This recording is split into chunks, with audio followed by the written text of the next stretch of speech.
Então vamos lá.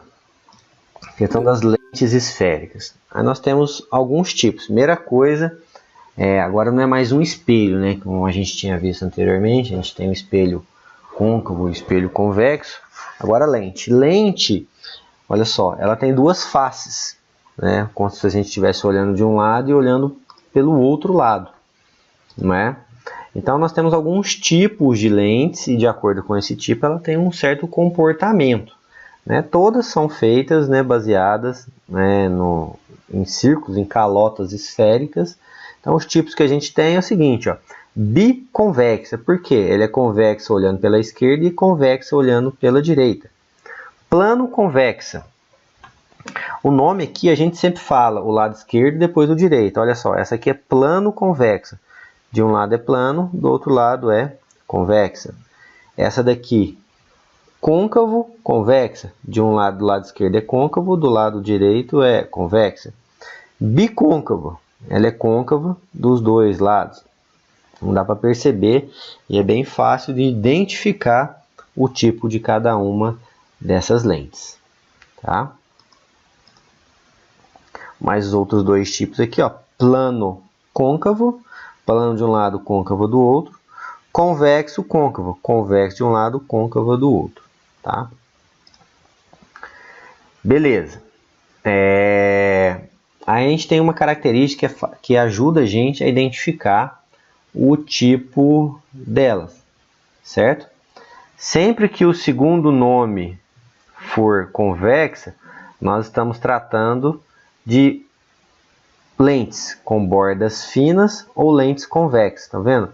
A borda fina, tá? Essa aqui é uma biconvexa. A borda fina, plano convexa. Borda fina, côncavo convexa. Então, o tipo dela. Se a borda for grossa, ela tem natureza côncavo. Então, a gente tem a bicôncavo, côncavo dos dois lados. Nós temos a plano côncava e a convexo côncava. O que vai mandar é sempre o segundo nome. Perceberam, né? Convexa, convexa, convexa, borda fina. Côncavo, côncavo, côncavo, borda grossa, tá? Então, isso permite a gente analisar o comportamento óptico de cada uma delas, certo?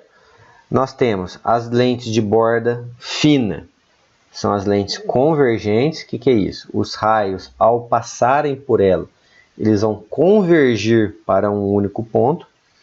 E as lentes de bordas grossas são lentes divergentes, ou seja, o raio, quando passar por ela, ele vai divergir, ele vai, vamos dizer, espalhar. O outro ele vai mirar para um ponto em comum. Já o da lente divergente vai se espalhar, tá? Beleza. Aí, como é que funciona o comportamento do raio nela? Então vejam só, olha que interessante. Uma lente plano-convexa. Eu acabei de falar para vocês que uma lente plano-convexa ela tem natureza convergente, porque ela tem a borda fina. A borda fina aqui, beleza. Então ela é feita de vidro, né? Que é um material mais refringente do que onde ela está inserida, que é o mais usual, tá? Então vejam só, o raio que vem paralelo, ele vai convergir para um ponto, no caso para o foco, né, a distância focal dela. Mas a lente, ó, ela é mais refringente que o meio externo. Tá? É a situação mais comum que acontece. Beleza. Se eu pegar uma plano-côncava, o segundo nome é côncavo e a gente percebe aqui que ela tem bordas grossas. As bordas dela são grossas. Então ela tem natureza divergente. Então vejam só, o raio incide paralelo e diverge. Se eu prolongar o raio, né, virtualmente ele vai para um ponto focal também. Tá? Aí, pessoal, é uma situação menos, assim, como que eu vou dizer? Não é muito usual, mas se vocês entenderam, vocês vão conseguir desenvolver, não vão precisar ficar decorando todas as situações. No caso da lente ser feita de um material menos refringente, olha só, se inverte. Ó. Aqui a lente é de vidro e o meio é o ar. Então, o material dela é mais refringente. A lente plana convexa tem seu comportamento convergente. Bonitinho. Se eu inverter, colocar a lente de ar em volta num prisma, num cubo de vidro, a lente convexa ela tem comportamento divergente. Por quê? A inversão em relação ao índice de refração de cada meio. É uma situação bem atípica, mas se vocês entenderam, não é? Se vocês entenderam, é fácil desenvolver.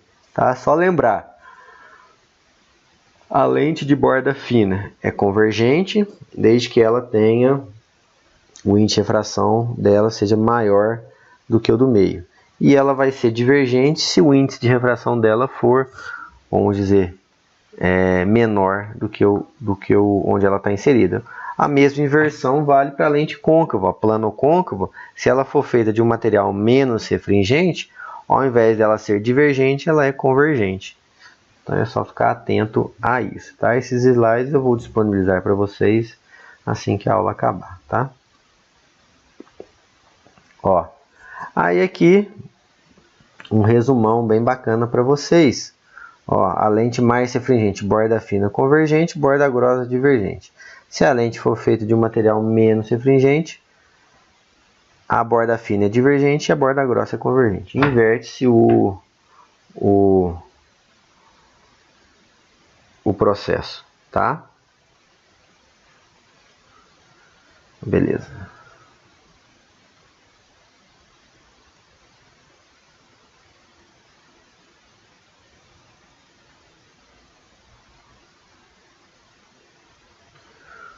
Vamos lá, uma travada aqui aí. Condições de nitidez de Gauss. Pessoal, isso aqui é uma informação teórica que, em função dessas condições, nós teremos os comportamentos das lentes informados anteriormente. Tá? A borda fina convergente, a borda grossa divergente. Tá? Só que o que pode acontecer? A lente não pode ser muito grossa nem muito fina. Tá? É a condição de nitidez de Gauss. Tá? Isso aqui, para que eu estou falando isso? Isso aqui é uma situação de exercício teórico. Tá? Falar da condição de nitidez de Gauss, se pode ou não pode, aí vocês têm que saber. A lente não pode ser muito grossona, nem muito fininha. Continuando aqui.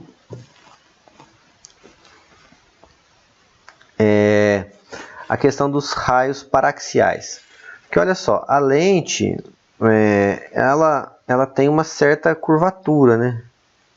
A questão dos raios paraxiais, quando o raio vem e incide nela, a gente considera que esse raio está incidindo numa parede reta, numa lente reta. É só uma questão para se considerar na hora de analisar. E essa daqui ainda é menos usual, é mais difícil você ouvir falar disso. Tá? É só uma condição teórica que vai garantir aquele funcionamento conforme nós vimos ali. Tá? Então aqui as condições, né? As lentes que obedecem às duas condições de nitidez de Gauss são ditas gaussianas.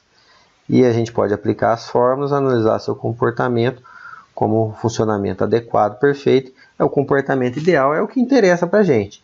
As outras situações da lente não atender a condição de Gauss é só uma situação teórica, pode vir algum exercício teórico. Tá? Aí a gente tem alguns pontos importantes nas lentes. Quais são? A gente tem o foco principal do objeto e o foco da imagem, sempre equidistantes. A gente tem o ponto antiprincipal do objeto e o antiprincipal da imagem, considerando que o objeto está aqui do lado esquerdo, tá? Para uma lente convergente. Vejam só que eles são equidistantes. Tá? Tudo é igual a f, essa distância entre o centro e o foco principal é o fzinho, a distância focal, aqui mais um f, então a distância é a mesma, são equidistantes. Tá? Para a lente divergente, mesma coisa, uma coisa que é importante mostrar, ó, olha só, a lente convergente, Tá vendo? É uma setinha para cima, como se simbolizasse a borda fina. Já a lente divergente, olha só, a setinha para baixo, simbolizando uma borda grossa. Então temos os mesmos pontos aqui, só que inverte, né? Do lado esquerdo está a imagem e do lado direito está o objeto. Aqui, pessoal, a questão dos raios notáveis. Igual a gente tem nos espelhos, a gente tem nas lentes também. Então vamos lá, o azul aqui, ó. O raio que vai paralelo, ele converge para o foco, numa lente convergente. O raio que passa pelo foco sai paralelo. O raio que passa pelo centro continua retinho, não sofre nenhum desvio. E o raio que passa pelo antiprincipal, ele passa pela lente e vai no outro antiprincipal. É importante saber o comportamento desses raios para poder, né, tomar decisão, verificar a questão da formação das imagens, etc. Se a lente for divergente, aí como ela divergiu, a gente utiliza o prolongamento dos raios para poder analisar para onde ele vai. Olha o raio azul, ele vem paralelo e diverge. Diverge como? Se eu fizer o prolongamento dele, ó, vai lá no foco. O que passa pelo centro está aqui, o laranja, não muda nada. O que vem na direção do foco, tá vendo o pontilhadinho aqui, ó, ele passa pela lente divergente e vai paralelo. É a lógica contrária da convergente. Tá? Só ficar esperto. Só um minutinho, turma.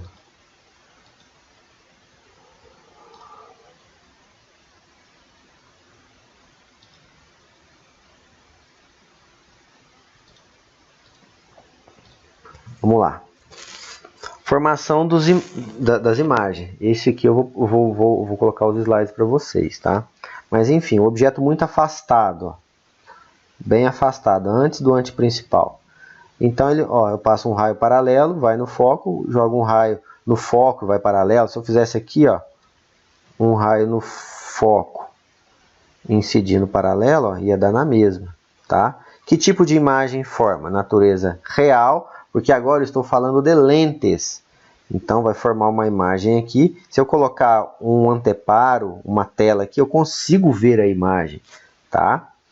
Vai ficar entre o foco e o antiprincipal, ela é invertida e menor, tá? A câmera faz esse tipo de imagem. O olho também falou, mas como é que a gente enxerga as coisas menor? Depois o cérebro, né? O cérebro faz a compensação, né? Desinverte e bota ela no mesmo tamanho, tá?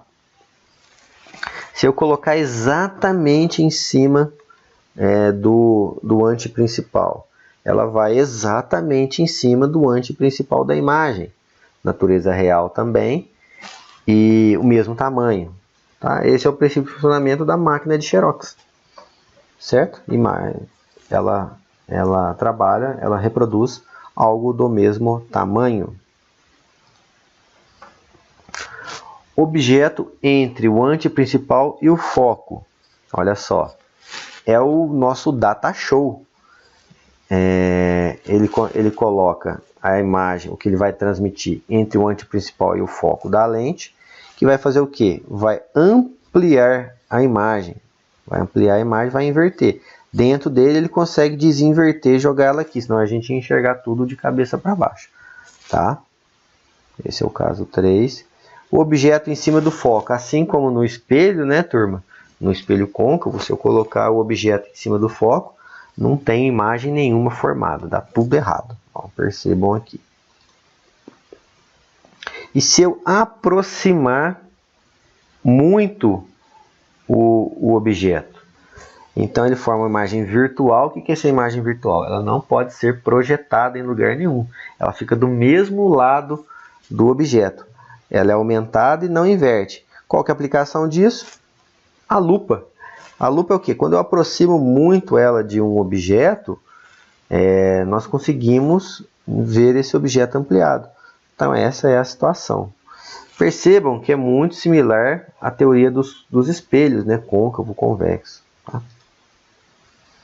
Aí aqui algumas conclusões, né? Objeto real, imagem invertida, imagem direita. Todos esses casos que a gente viu aqui. Tá? Aqui, deixa eu só ver um negócio. Beleza.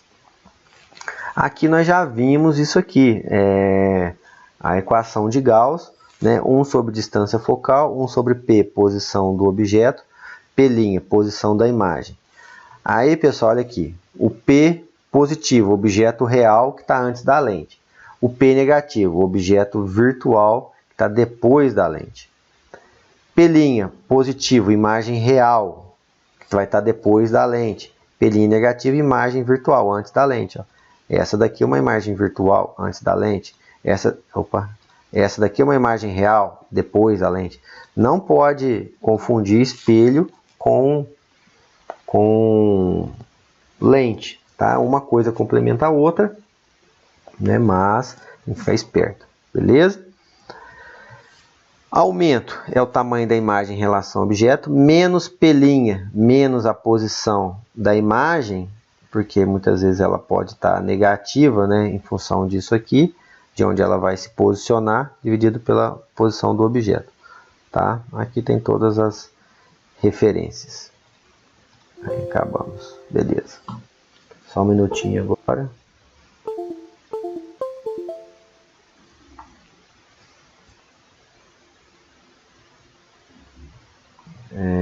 Vamos lá. Vou disponibilizar isso aqui para vocês. Só um minuto que a gente vai ver quais. Vou passar alguns exercícios aqui rapidinho. Só abrir aqui.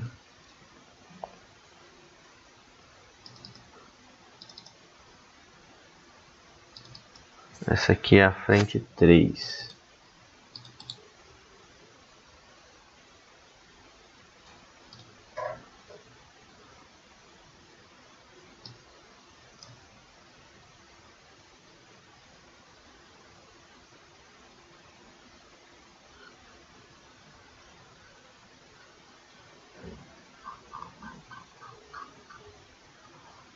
Beleza.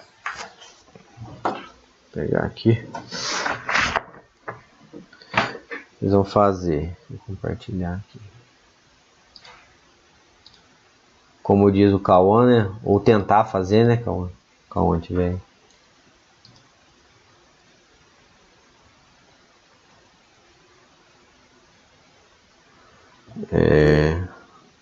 Né, Cauã? Vamos tentar, né? Página 603. Deixa eu ver quais vocês vão fazer. Não são todos, não. Vamos fazer o número 1.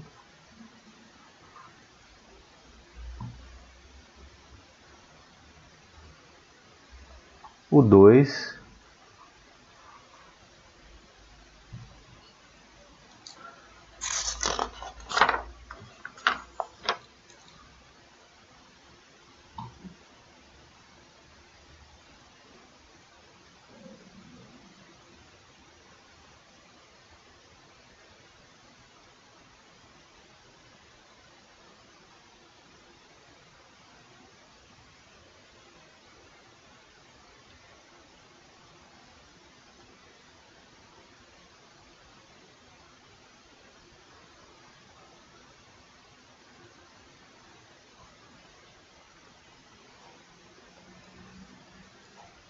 Acho que o 3 dá para fazer.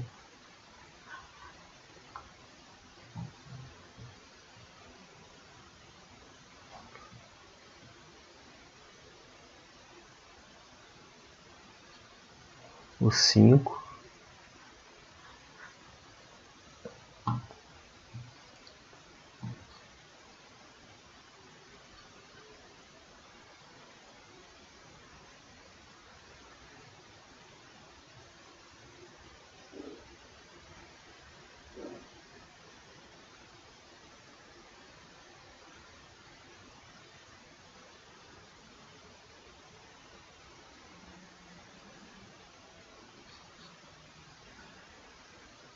E o 7. É isso aí, 5 exercícios. Tem 15 minutos até o recreio, dá para fazer, hein? Então, vamos lá.